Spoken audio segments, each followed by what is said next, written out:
the structure we want to take a look is any structure that we can organize in a way that is able to provide efficient coding, efficient algorithm. So that is very important, alright? Data structure is basically organizing data, right, that we can use the data efficiently, alright, to ensure a well-optimized and efficient code, efficient algorithm, alright? So very important to understand how we're going to organize our data and how we're going to optimize our code, alright? Efficiency of our code, efficiency of our algorithm, alright? So we have gone through certain terms, right? And we went through, specifically we went through list and we went through stack, alright?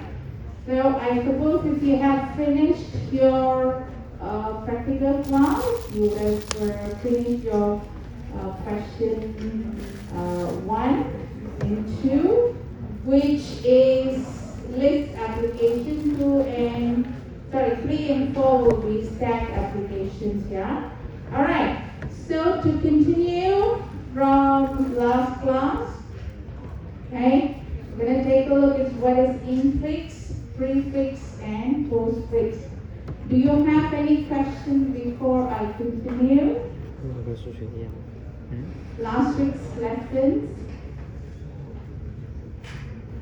Alright. Okay, now stack can also be used to evaluate our infix, postfix, or prefix and postfix. Alright, so let's take a look. What is the infix, prefix, and postfix expression? Right? Now, suppose if we have a mathematical expression, you will have a certain operand. You will create an operator, alright, operations to with another operand. So assuming here we have a plus b. As you can see, there is operand A and B. Then, of course, we have an operator plus. Okay? In infix expression, the operator will appear between the operand. Okay? So here, when I talk about, okay, this is operand, this is the operand, and here is the operator. So infixing between the operand. Now prefix, okay, what happens is that our operator will appear before the operand. Okay? And then for prefix, it would be after operand. Okay? Now, why all this is basically to process the data efficiently. Alright? So efficiently we can process the data. Alright? So that's why we have to convert certain things into a prefix or postfix. Okay? Now for this exercise, okay, let's try this one out.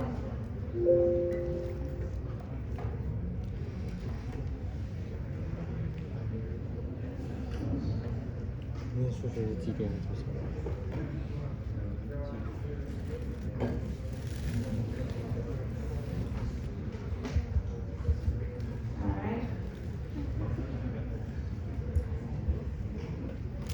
Okay, so now, we have this infix. Infix, the operator is in between operands. So now if we want to transform this infix to postfix, what is the postfix?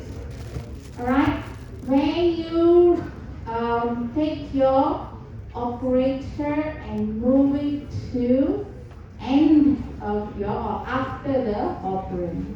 Okay? So let's try this one out. Alright? So let's take a look at this. And how to do this? Any idea? Okay? Now, mathematics, you remember your boatman? You remember this? This is order of precedence. Is that correct? Okay, so here, which operation should I perform first? Multiplication or addition based on our order of precedence? Multiplication first, right? So let's create a bracket to make it easier. Alright? So now we're going to change it to postfix. Alright? So what do I do here? In the bracket, A, B, and multiply. Alright? This is bracket. Plus A. Alright? Understood? Yeah, easier? Alright, so of course this is not complete yet. So here we have to treat this as one operand, this as one operand. Okay? So in this case, so what is the final postfix expression? A, B, C, then multiplication, because we have to consider the whole thing as one operand, so and then plus. Alright, you understand? Alright, now I'll give you a few minutes, try this one out. Don't forget your BODMAS. What is BODMAS? Bracket, exponent, division, multiplication, addition, subtraction. Alright, order of precedence, you do bracket first. Alright, if any squares you have, you perform that, followed by divisions and so forth. Okay? Now, if you have something, when you have multiplication and division together, which one will you do first? Division or multiplication first? Alright, so mathematics is that you just follow your right to left. Okay? Or left to right, sorry. Okay, try it out. And of course, if this one comes out in an exam, it will be excellent. Okay? Why? Because it's easy marks, isn't it? Right? You don't have to squeeze your brain to come up with the answer. As long as you know how to do it, then it's easy. Right? And in fact, the word infix, prefix, and postfix is very easy. Pre before, post after. Yeah? Alright, try it out.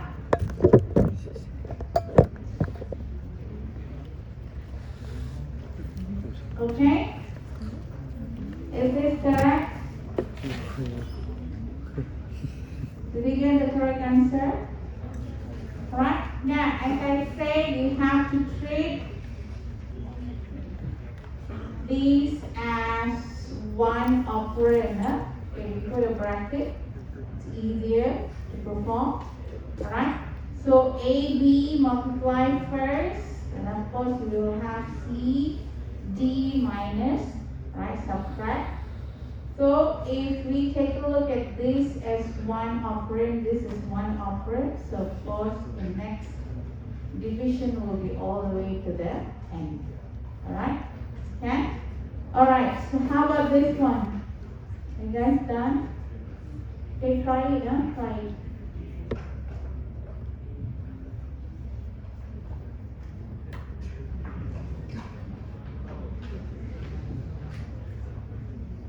Okay?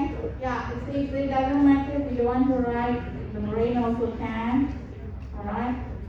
There you go. Is that correct?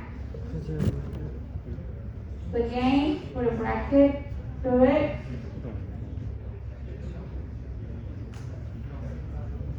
Now, the last one, no bracket. Alright? Now you have to really rely on the order of precedence. So where are you going to put the bracket? Which A and B bracket or B plus C bracket. Alright? So follow their proceedings. Okay, try it. The last one, did you get it correct?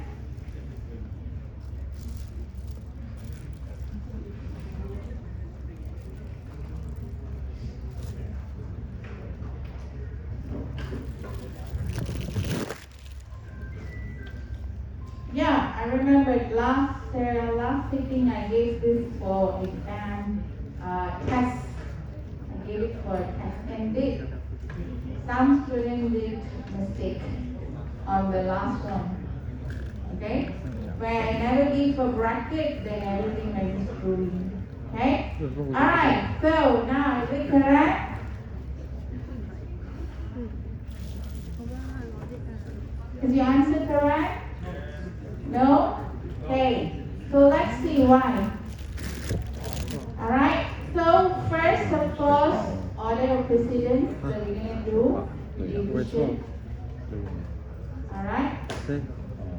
Yeah? Alright. So here we have A, B, divide. Okay. Now here we have plus C and minus B. Alright? See that? So what we're going to do is that we're going to treat this as one operand, this as one operand, and this is one operand. So since we are following the order of precedence, alright? So we have to do this first. Okay? Alright? So here's one operand, here's one operand. So you'll have AB divide C plus. Alright? So here will be A, B, C plus. Then only we have to include the D. So D minus. Got it? Alright, so let's do prefix. Prefix is all the operators have to be before the operand. So can I just simply reverse this? Can I reverse this? No. Just saying no. Alright? Yes, you cannot simply reserve. Okay? Okay, you cannot simply, terbalik this, then get the answer. No. Okay? So because you can see here, alright, this is a bracket. Because it's a prefix, multiply BC. So when you do multiply BC, alright, BC here, and this is one operand, this is another operand. Okay, so what happened is that plus A multiply BC. Alright, so make sure you just understand. It's a simple, no calculation, just moving about the operator only. Alright? Alright, so there you go. Alright, so take a look at it nicely. If you don't understand any of these answers, let me know. So, as I say, I may throw in for your midterm exams. Okay? Alright, okay. Now, let's move on. Okay, now this is the method. Okay, how we do it using paper and pen. Now, your tablet and pen. Okay. Now, how we gonna write a code for it? Okay. How we gonna evaluate post expression using stack? Okay. So what we're gonna do is that we're gonna create a stack that store the operands. Okay. We traverse the expression. All right. For instance, we traverse this expression A plus B multiply C. Alright, for instance. Okay? And then if we read, okay, and an operand, we push it into a stack. Okay? If it's an operator, we pop two elements, one for the right, one for the left, and then we perform the calculations and the results, we push it back into the stack. Okay, this is the example. So let's say we have A, B, and divide. Assuming A is 2, B is 4. So Since A is the operand, we push into the stack. Alright. And next character is B. We push into a stack. But the last character is actually a divide, it's an operator. So we have to pop two elements. Alright. So we say we will pop the right element, return the right element or right operand, and then left operand. So 4 will go into the right and 2 will go into the left. Perform this calculation. Okay, 2 divide 4 is 1 over 2. Of course, one integer value is going to be 0.5, so it's going to be 0. You understand? Yeah? Alright. Now, this one will be much more efficient. You can, during practical class, you can try it out using timing timeout. Alright, so this is another example. Alright, when you have A, B plus C and divide. So how the whole process takes place. Alright, can? Easy? Alright, so remember to evaluate, we use the stack. Alright, we push the operand into the stack and then we pop, okay, from the stack and we perform the calculations and we push back the result. Okay? So that is one application for your stack.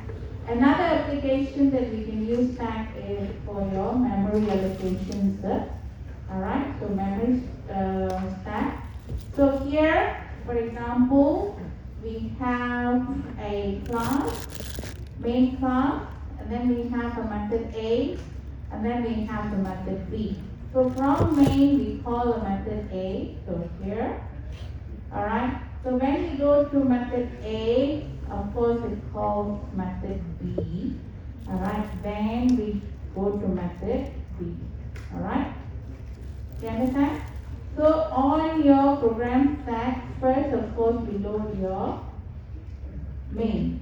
Right? So then we load our method A. Okay? Then we load our method B. So we process our method B. Alright? Then of course method A, then come back to our main. Alright, so this is one way of executing your program stack. Alright, so basically that is stack. Alright, so remember what is a stack?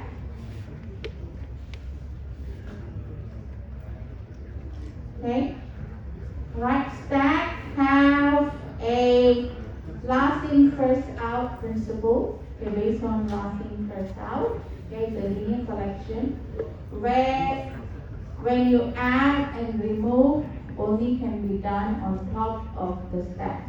Okay, so we've gone through some of the operations, okay, push, pop, and MCP and so forth. We also looked into some of the application that we can use stack. Okay, next let's take a look at queue. Alright, what is a queue? Okay, again it's a linear collections which use first in, first out principle to insert and to remove.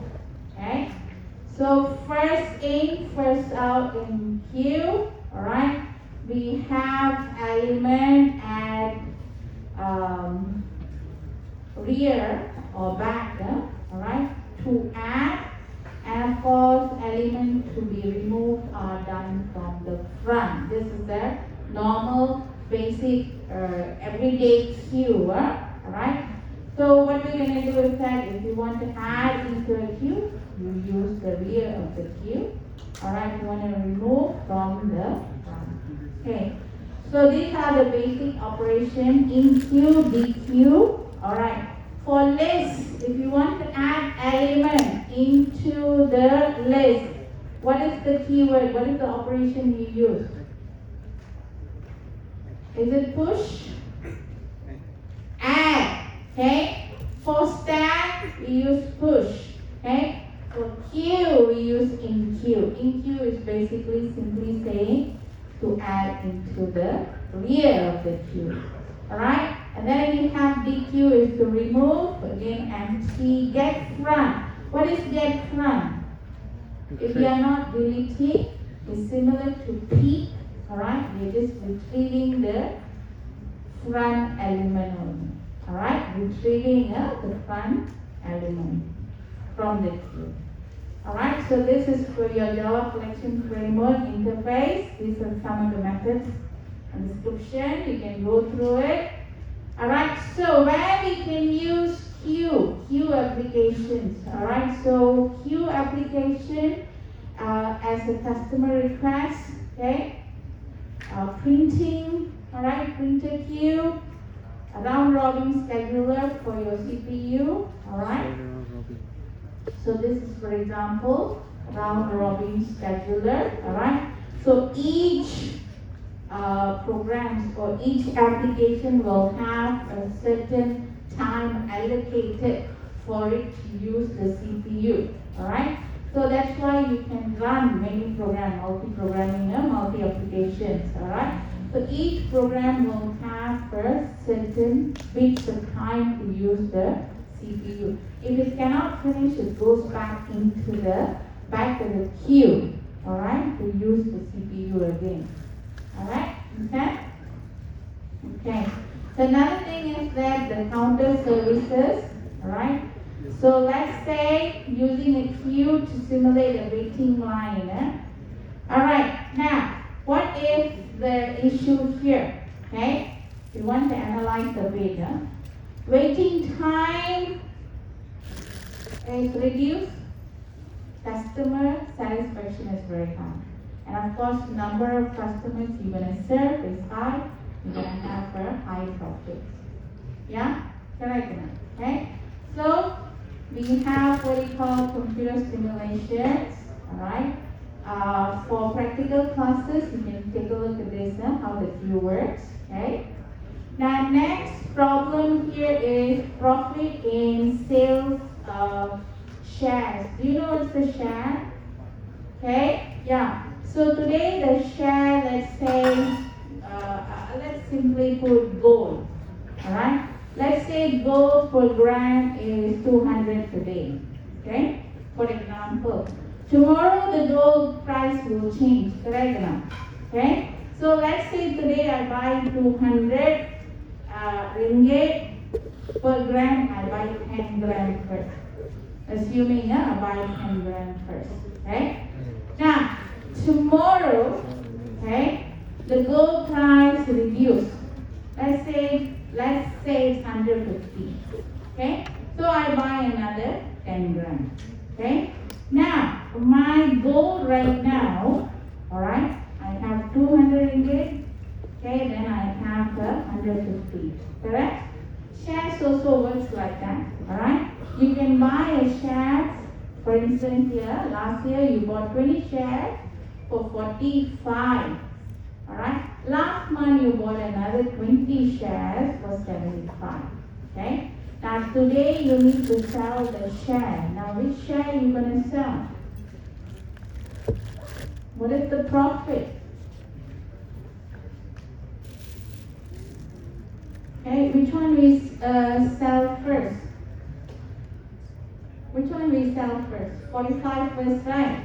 So when you sell the 45, you make profit, correct? Okay? So you bought 20 shares, so for the 20 you make profit. For the next 10, what's going to happen? Lost. Then you will go. Okay? So you see that, how it works? Okay? Right? Can Alright. Okay. So this is basically the descriptions of the shares. Alright, I'm not going to show the code. So I'm going to leave here. Alright, now let's take a look at this exercise. Okay, page visited in a web browser. Okay, can you identify what data structure you're going to use? List, stack, or queue?